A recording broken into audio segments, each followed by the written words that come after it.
Gusto mong kumita online pero hindi mo alam kung saan magsisimula? Eto, simple lang. Hindi mo kailangan ng malaking puhunan.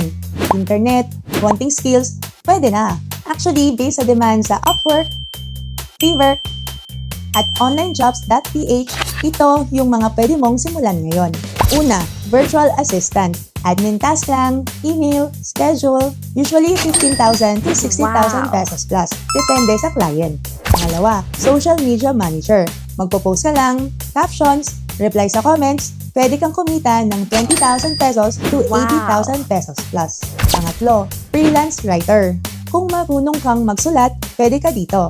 Vlogs, captions, scripts, around 15,000 pesos to 70,000 pesos plus. Pang-apat, graphic design or video editing. Canva, CapCut, kahit basic lang.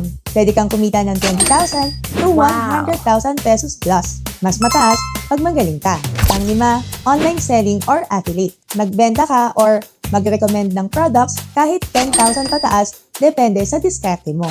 Hindi mo kailangan maging expert agad. Kailangan mo lang magsimula. Follow for more tips like this. This is your nagmamahal, Lara Ventura.